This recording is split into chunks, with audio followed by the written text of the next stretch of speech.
지난 시간에는 하만이 처형당한 이후 어떤 일들이 있었는지 함께 보았습니다.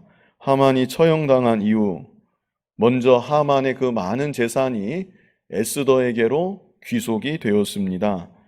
이것이 무엇을 교훈합니까? 악인이 이 땅에서 형통한 것 같고 부귀영화를 누리는 것 같을지라도 그것은 잠시 잠깐이라는 것입니다. 반드시 하나님께서 죄악에 대하여 징벌하십니다. 혹 이 땅에서 벌받는 일이 없는 것처럼 보일지라도 영원한 내세에서 그 죄악에 대한 보응을 다 받게 되는 것입니다. 그러므로 우리들은 악인의 형통을 조금도 부러워하지 말고 당장은 고난이 있을지라도 믿음을 지키고 바르고 정직하게 이 세상을 살아가야 됩니다. 오직 믿음으로 산 것, 말씀대로 순종하며 산 것, 그것만이 영원한 칭찬과 상급과 영광이 되는 것입니다. 이어서 에스더의 사촌 오빠 모르드게가 하만의 자리에 올라가게 되는 것을 보았습니다. 하만의 자리에 올라갈 뿐 아니라 아하수에로 왕이 원래 하만에게 주었던 그 인장 반지를 이제는 모르드게에게 주는 것을 보았습니다. 왕실의 문직이었는데 하루아침에 제국의 2인자, 그것도 보통 2인자가 아니라 왕의 인장 반지를 끼고 있는, 왕을 대행해서 권한을 행세할 수 있는 막강한 2인자 자리에 이 모르드게가 등극하게 된 것입니다. 그래서 이 일을 통해서 지금 이 순간이야말로 모르드게가 정말로 조심해야 되는 아주 위험한 순간일 수 있다, 이렇게 생각을 해보았습니다. 갑자기 높아졌다고 혹이라도 교만한 마음이 들어온다면 그것이야말로 큰 문제가 아닐 수 없는 것입니다. 모르드게의 순수하고 절개 있는 신앙이 조금이라도 변질된다고 하면 그것이야말로 큰 낭패가 아닐 수 없는 것입니다. 하나님의 자녀된 우리들은 세상에서 높아지든지 낮아지든지, 혹 높아진다 할지라도 아니면 풍요하게 된다 할지라도 교만해지지 말아야 됩니다. 우리의 믿음은 변질되지 말아야 되는 것입니다. 지난 시간에 또 마지막으로 에스더의 간구에 대해서 보았습니다. 에스더가 다시 한번 왕께 간구를 했는데 어떻게 간구했습니까? 왕의 발 앞에 엎드려서 눈물을 흘리면서 그렇게 겸손히 그리고 절절히 애절하게 왕 앞에 간구를 했습니다. 왕후인 에스더가 무엇 때문에 무엇을 위해 그렇게 자기 자신을 내던지며 낮아지고 겸손해져서 그리고 절절하게 살려달라고 간구를 한 것입니까? 그것은 자기 위해서 그런 것이 아니고 하나님의 나라를 위해서, 하나님의 백성들을 위해서 자기 자존심은 다 버린 것이고 철저히 낮아진 것이고 겸손해진 것이고 하나님의 나라와 그 백성들을 위해서 절절하게 눈물로 간구했던 것입니다. 그때 하나님이 역사하셔서 아하수에로 왕의 마음이 움직여지고 이제 두 번째 조서를 마음대로 써라. 에스더와 모르드게 마음대로 쓰고 싶은 대로 써라. 그리고 왕의 도장을 찍어서 반포해도 좋다는 정말 파격적인 허락을 왕이 해주게 되었습니다. 이제 이어지는 오늘 본문에는 이런 왕의 허락을 받아서 모르드게가 두 번째 조서를 실제 기록하고 페르시아 전역에 두 번째 조서가 반포되는 내용이 오늘 본문에 기록되어 있습니다.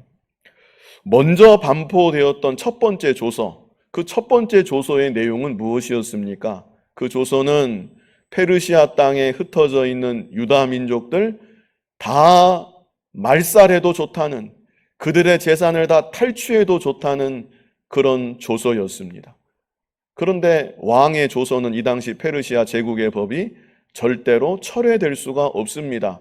왕 자신도 한번 자기 도장을 찍어서 반포한 조서를 뒤로 물릴 수가 없는 것입니다. 그래서 두 번째 조서를 마음대로 쓰게 해서 첫 번째 조서의 내용을 막을 만한 그런 조서, 모르드게로 하여금 쓰게 되었는데 실제로 이제 그런 조서를 써서 반포하게 되는 것입니다. 본문 9절을 같이 한번 읽어보겠습니다. 그때 시완월 곧 3월 23일에 왕의 서기관이 소집되고 모르드게가 시키는 대로 조서를 써서 인도로부터 구수까지의 127지방 유다인과 대신과 지방관과 관원에게 전할세 각 지방의 문자와 각 민족의 언어와 유다인의 문자와 언어로 쓰되. 자, 두 번째 조서가 반포된 때는 언제입니까? 9절 제일 앞에 있죠? 시완월이라는 말이 나오지요. 예, 우리가 알기 쉽게 이 시완월은 곧 3월이라고 했습니다. 3월 23일. 3월 23일이 두 번째 조서가 반포된 날입니다. 참고로 첫 번째 조서, 유다 민족 다 몰살당하게 만드는 그 첫 번째 조서는 1월 13일에 반포가 되었었습니다. 1월 13일에 첫 번째 조서. 그리고 두 번째 조서는 3월 23일. 첫 번째 조서로부터 약 70일 이후에 두 번째 조서가 반포가 되는 것입니다. 여기 말씀을 계속 보면 왕의 서기관이 소집되고 그리고 또 나오는 구절이 모르드게가 시키는 대로 조서를 써서 그랬습니다. 정말 엄청난 일이 일어나는 것이죠. 불과 며칠 전만 해도 이런 그림이 상상이나 되었겠습니까? 그런데 하나님께서 역사하시니까 이런 꿈과 같은 일도 실제 일어나고 있는 것입니다. 왕의 서기관이 모르드게 앞에 다 소집이 된 것입니다. 그리고 모르드게가 시키는 대로 그 왕의 서기관이 아주 높은 사람인데 그 서기관이 모르드게 시키는 대로 조서를 써내려가고 있는 것입니다. 그리고 인도로부터 구수까지의, 구수는 오늘날 에티오피아 지역을 말합니다. 얼마나 이 제국이 광활한 제국인지 알 수가 있죠.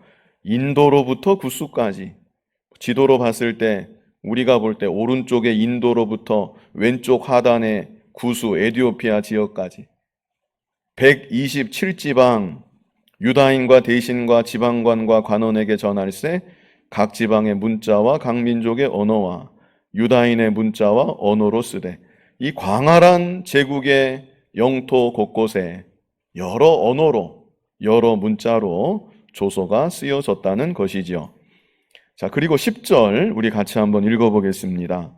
아하수에로 왕의 명의로 쓰고 왕의 반지로 인을 치고 그 조서를 역졸들에게 붙여 전하게 하니 그들은 왕궁에서 길러서 왕의 일에 쓰는 준말을 타는 자들이라. 자, 내용은 모르드게가 원하는 대로 다 쓰는 것이지만 아하수에로 왕의 명의로 썼다. 그 이름으로 조서를 쓴 것이고 왕의 반지로 도장도 찍고 그리고 그 조서를 역졸들에게 붙여 전하게 했는데 그들은 왕궁에서 길러서 왕의 일에 쓰는 준말을 타는 자들이라. 그러니까 보통 말이 아닌 것이지요. 아주 윤기가 흐르고 튼튼하고 특별한 그런 말이라고 봐야 됩니다. 그런 말을 타는 역졸들에게 이제 조서를 줘서 그 조서를 가지고 그 좋은 말을 타고 이제 달려가게 하는 것이죠. 조서의 내용은 무엇인가? 이 조서의 내용은 11절에 있습니다. 자, 우리 11절 말씀 뜻을 생각하면서 같이 읽어보겠습니다. 조서에는 왕이 여러 고을에 있는 유다인에게 허락하여 그들이 함께 모여 스스로 생명을 보호하여 각 지방의 백성 중 세력을 가지고 그들을 치려하는 자들과 그들의 처자를 죽이고 도륙하고 진멸하고 그 재산을 탈취하게 하되. 자, 조서의 내용이 무엇인가? 유다인들이 자기들을 해하려고 하는 자들에 대해서 그냥 가만히 당하고만 있지 말고 적극적으로 대항해서 싸울 수 있도록 그것을 허락하는 조서였습니다. 그래서 심지어 여기 11절 끝에 부분을 보면 그들을 치려하는 자들과 그랬죠. 예, 그 부분. 그들은 여기서 유다인들을 말하는 것입니다. 그들을 치려하는 자들과 그 치려하는 자들의 처자를 죽이고, 치려하는 자들도 죽이고, 치려하는 자들의 처자도 죽이고, 도륙하고 진멸하고 그 재산을 탈취하게 하되. 이게 조서의 내용입니다. 자신을 해치려고 하는 자가 나타나면, 자신의 가족을 해치려고 하는 자가 나타나면 그 자를 죽여라. 그 자만 죽이는 것이 아니라 그 자의 처자도 죽이고 도륙하고 진멸하고 재산을 탈취하게 하는, 쉽게 말해서 적극적인 자기 방어권을 보장하는 조서였습니다. 우리나라에는 정당방위라는 것이 사실상 없습니다. 갑자기 누가 때리면 도망을 가든지 아니면 참고 있든지 둘 중에 하나여야지, 만약에 같이 때리게 되면 쌍방폭행이 되고 맙니다. 내가 한 대를 쳤던 빗 맞췄던 같이 대응을 하게 되면 쌍방폭행이 돼서 함께 입건되는 일이 생길 수가 있습니다. 그런데 미국에서는 정당방위가 있습니다. 그 한밤중에 어떤 사람이 창문을 열고 내 집에 들어온다. 그때 총을 쏴서 그 들어오는 사람 쏴서 죽여도 무죄가 되는 일이 실제 있습니다. 그 사람 입장에서는 생명의 위협을 느낄 만했다. 안전에 대한 상당한 두려움이 초래될 만한 상황이었다. 그렇게만 인정이 되면 그 침입하려는 사람이 범죄자였든지 일반 사람이었든지 실수로 넘어왔든지 상관없이 죽였어도 무죄가 되는 일이 실제로 일어납니다. 그래서 전에 한국 사람들 잘 모르고 우리나라 하는 식으로 그냥 문 열고 불쑥불쑥 들어가고, 아이들 남의 잔디 밟고 들어가고, 그러다가 총에 맞아서 보상도 못 받고 억울하게 그렇게 되는 일이 실제로 있기도 했습니다. 말하자면 그런 비슷한 이 내용의 조소라고 할 수 있습니다. 저 사람이 나를 죽이려고 하고 내 가족을 죽이려고 달려드는데, 그렇다면 너희도 그 대적을 죽여라. 처자까지 죽여도 된다. 재산까지 탈취해도 된다. 이건 정당 방위뿐 아니라 함부로 공격할 수 없도록, 공격하는 것을 미연에 방지하는 그런 효과까지 있는 이 강력한 조서를 모르드게가 써서 반포하게 된 것입니다. 자, 12절 말씀 같이 한번 읽어보겠습니다.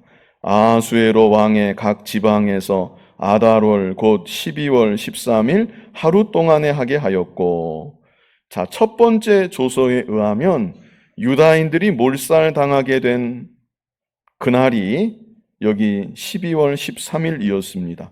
바로 그날 하루 동안 유다인들도 적극적인 자기 방어권을 행사할 수 있도록 조서에 규정하고 있다는 것이죠. 13절 말씀 같이 읽어보겠습니다.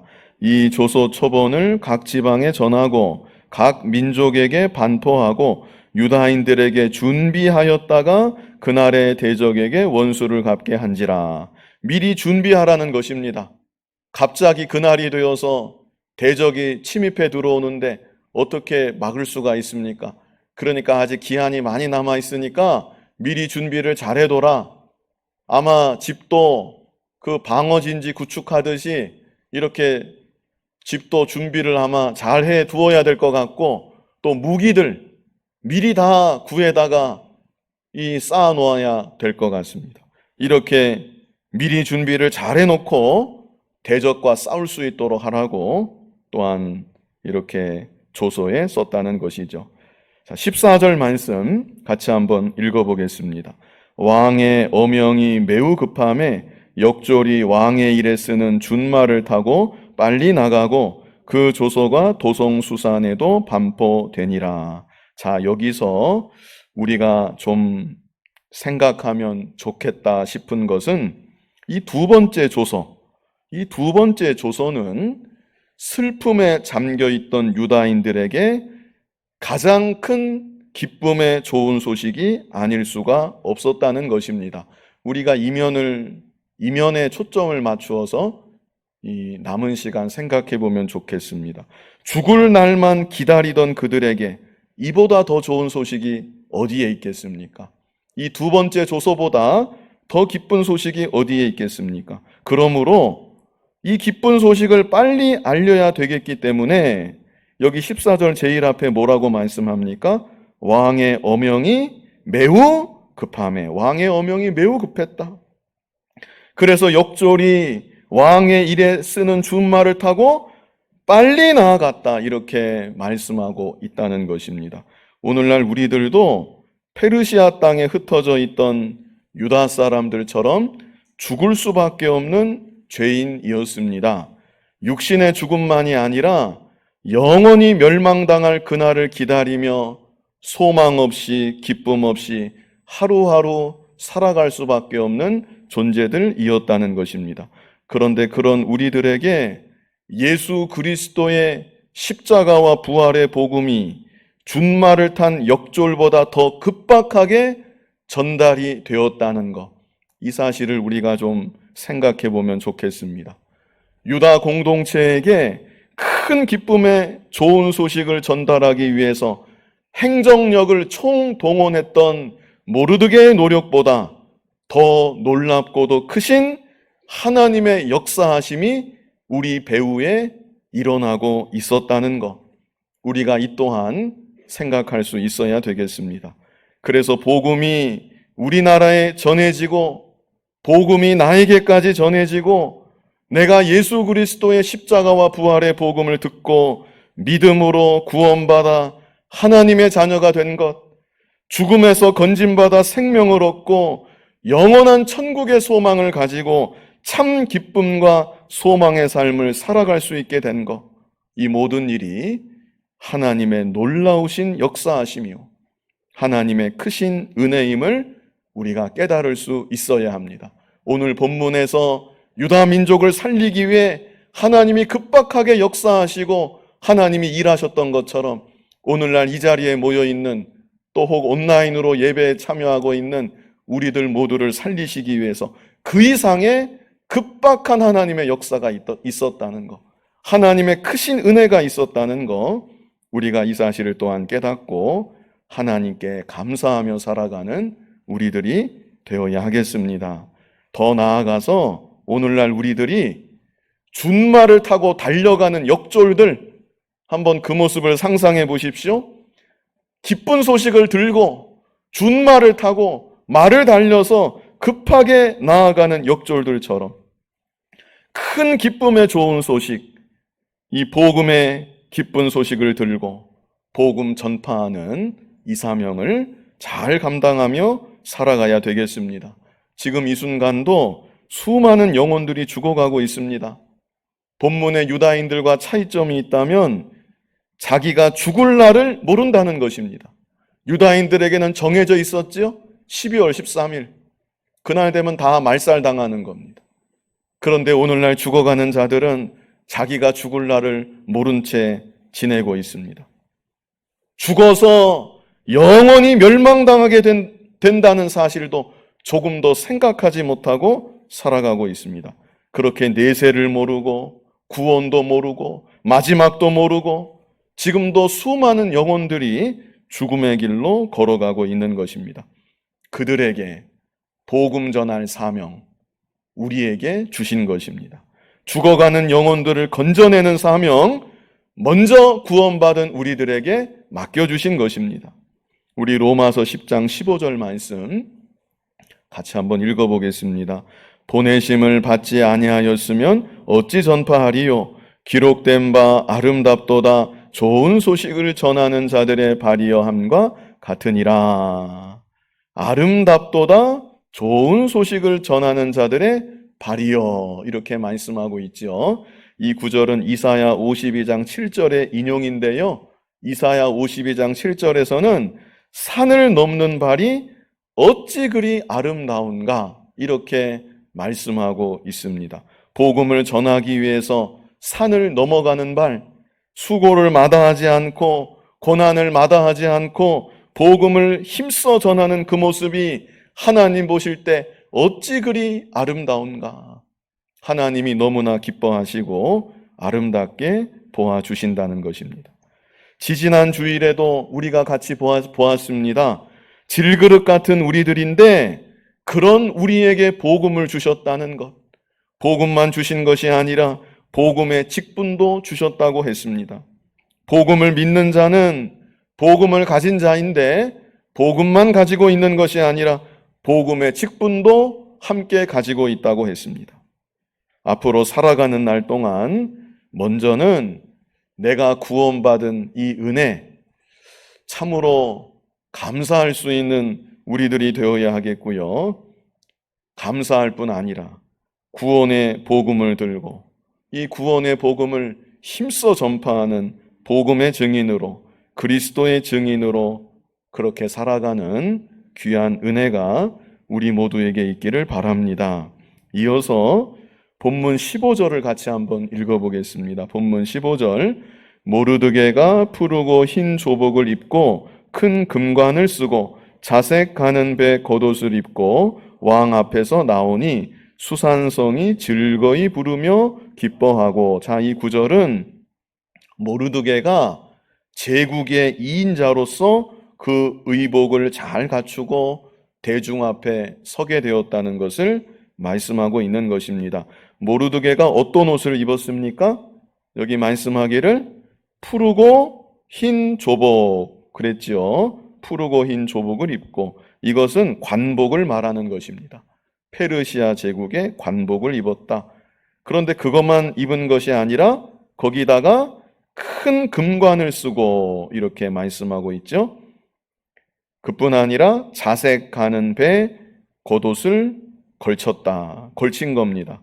이렇게 말씀하고 있습니다. 큰 금관은 면류관을 가리키는 것이고, 자색, 가는 배옷, 이 한마디 한마디가 다 귀한 겁니다. 자색도 귀하고 가는 것도 귀하고 배옷도 귀하고, 이 모르드게의 존귀한 신분과 지위를 잘 보여주고 있는 것입니다. 여기서 우리가 기억해야 될 것은 앞에서 모르드게가 첫 번째 조서가 반포되었을 때 그의 의복이 어떠했는가 하는 것을 우리가 좀 생각해 볼 필요가 있습니다. 첫 번째 조서가 반포되었을 때 모르드게가 어떻게 했죠? 모르드게가 입고 있던 의복을 다 찢어버리고 굵은 베옷을 입고 재를 무릅쓰고 대성통곡을 하였다고 앞에 성경에서 기록하고 있습니다. 그런데 이제 두 번째 조서가 반포된 것이죠. 두 번째 조서가 반포되고 모르드게는 위엄 있고 영광스러운 모습으로 나타난 것입니다. 전혀 다른 모습입니다. 대성통곡하던 가련하고 비참했던 자가 영광스럽고 존귀한 자로 변화가 된 것입니다. 이것은 오늘날 우리들에게 믿음으로 살아가는 자, 말씀 붙잡고 살아가는 자, 무엇보다도 복음의 직분을 힘써 감당하며 살아가는 자, 하나님께서 그 사람을 영광스럽게 하여 주시고 존귀하게 만들어 주신다는 것을 보여주고 계신 것입니다. 반면에 하만은 어떻게 되었습니까? 하만은 하나님 나라를 회방하는 자입니다. 복음의 생명력을 말살하려고 하는 자입니다. 그런 자는 잠시 기세가 등등했지만 순식간에 패망하고 만 것입니다. 그리고 이렇게 모르드게가 정말 위엄 있고 영광스러운 모습으로 나타나자 어떻게 되었습니까? 15절 끝에 그 모습을 보고 수산성이 즐거이 부르며 기뻐하게 되었다고 말씀하고 있습니다. 이 구절도 역시 앞에 있는 구절하고 기가 막히게 대조가 됩니다. 자, 3장 15절인데요. 3장 15절, 첫 번째 조서가 반포되었을 때 우리 앞에도 있습니다. 각자의 성경을 보시든지 앞에를 보시든지 같이 한번 읽어보겠습니다. 역절이 왕의 명령을 받들어 급히 나가매 그 조서가 도성 수산에도 반포되니 왕은 하만과 함께 앉아 마시되 수산성은 어지럽더라. 제일 끝에 간단하게 하지만 분명하게 표현하고 있죠. 수산성은 어때요? 어지럽더라. 첫 번째 조소가 반포된 이후에 생명을 죽이는 조소, 하나님 나라를 말살하려는 마귀의 역사가 강하게 일어나는 때 세상은 그로 인하여서 어지럽더라 말씀하고 있는 것입니다.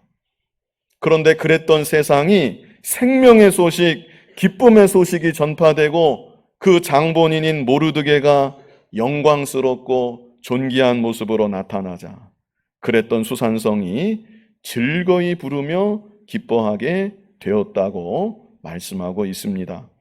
그래서요, 이 불신 세상도 사실은 그렇습니다. 이 불신 세상도 하나님 자녀가 믿음 잘 지키는 것을 싫어하는 것 같지만 좋아하는 면이 분명히 있습니다.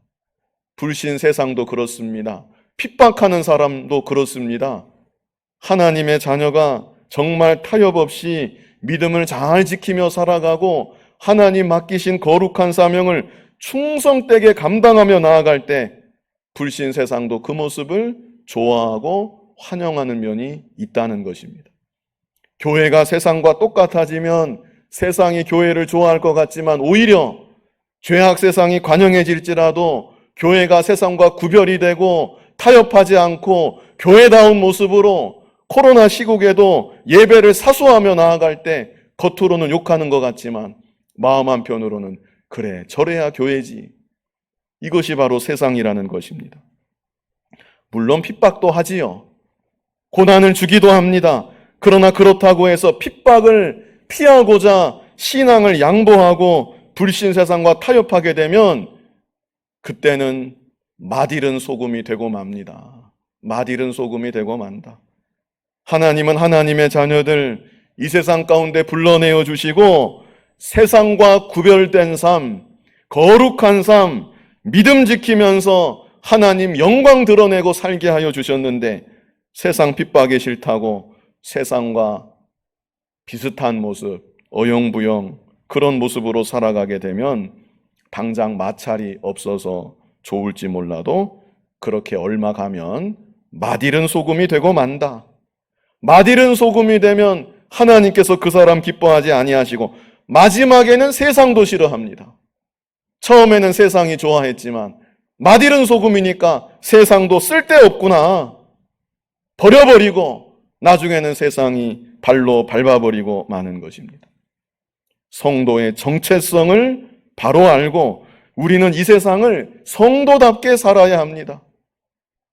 어영부영 한 다리 걸치고 한 다리는 이쪽에 걸치고 한 다리는 저쪽에 걸치고 그렇게 살아가지 말고 당당하게 믿음으로 하나님 주시는 영광과 존귀가 있는 그런 존재로서 이 세상을 담대하게 살아가는 우리들이 되어야 하는 것입니다. 본문 16절 말씀 같이 한번 읽어보겠습니다. 유다인에게는 영광과 즐거움과 기쁨과 존귀함이 있는지라. 큰 기쁨의 좋은 소식이 선포될 때 수산성도 기뻐했다. 불신세계도 기뻐했고 온전한 기쁨은 아니겠지만 어쨌든 좋아하는 면이 있었다는 것이죠. 그리고 무엇보다 유다인들은 얼마나 기뻤겠습니까? 죽을 뻔했는데 죽을 수밖에 없었는데 살아났지 않았습니까? 얼마나 기뻤겠습니까? 그런데 유다인들에게는 역시 기쁨만 있었던 것이 아닙니다. 여기 16절에 또 뭐가 있었다고 여기 말씀합니까? 제일 앞에는 영광이 있었다. 제일 끝에는 또 뭐가 있었다고 합니까? 존귀함이 있었다. 모르드게가 그러했던 것처럼 모르드게만이 아니라 이 시대 모든 하나님 자녀들에게도 영광이 있고 존귀가 있다는 것입니다. 이것이 성도입니다. 하나님 자녀로서의 영광이고 하나님 자녀로서의 존귀인 것입니다. 그리고 그 영광과 존귀는 세상과 구별이 되면 구별될수록 세상과 섞이지 않을수록 말씀대로 순종하며 나아갈수록 그 영광과 존귀는 더욱 드러나고 나타나게 되는 것입니다. 마지막 본문 17절을 우리 같이 한번 읽어보겠습니다. 왕의 어명이 이르는 각 지방 각 읍에서 유다인들이 즐기고 기뻐하여 잔치를 베풀고 그날을 명절로 삼으니 본토 백성이 유다인을 두려워하여 유다인 되는 자가 많더라. 왕의 조소가 이르는 각 지방 각 성읍마다 유다인들이 즐거워했다, 기뻐했다. 그리고 잔치를 베풀었다 말씀하고 있지요. 그리고 그날을 명절로 삼았다. 이렇게까지 말씀합니다. 두 번째 조소를 실행할 날은 아직 많이 남아 있습니다. 그러나 아무 소망 없이 죽을 수밖에 없었던 자신들이 이제야 구원받게 된 것을 생각하면서 미리 기뻐하고, 그날을 앞당겨서 미리 기뻐하고 미리 감사하고 미리 잔치를 베풀었던 것입니다. 오늘날 우리들도 마찬가지입니다. 죄 가운데 죽어 멸망할 우리들이 예수 그리스도의 십자가와 부활의 복음을 듣고 믿음으로 구원받은 하나님의 자녀가 되었습니다. 물론 우리의 경우는 지금 이 순간도 구원의 은총을 누리면서 이 세상을 살아가고 있습니다. 그러나 우리에게도 진짜 복, 영원한 참복은 실제 우리가 천국에 들어간 이후에 경험하게 되는 것입니다. 잠시 이 세상을 지나가고 난 그 이후에 완전한 영원한 진짜 복을 우리는 그제서야 맛보게 누리게 된다는 것입니다. 그러나 우리들도 이 땅을 살아가는 동안 내가 장차 누리게 될 영원한 구원의 세계를 바라보면서 미리 기뻐하고 미리 즐거워하는 것이고, 날마다 하나님과 함께, 그리고 하나님의 자녀된 성도들과 함께 기쁨의 잔치와도 같은 그런 삶을 날마다 살아가야 된다는 것입니다. 지금 유다인들이 소소한 문제거리, 소소한 걱정거리 때문에 잔치의 흥이 사그러들었을까요? 그럴 수가 없습니다. 죽을 수밖에 없었던 그들에게 살 소망이 생겼는데 이보다 더 큰 기쁨의 소식이 어디 있겠으며, 그 기쁨을 누그러뜨릴 고민과 걱정과 근심과 염려가 어디 있겠냐는 말입니다. 오늘날 우리들은 구원의 복을 이미 받은 사람들입니다.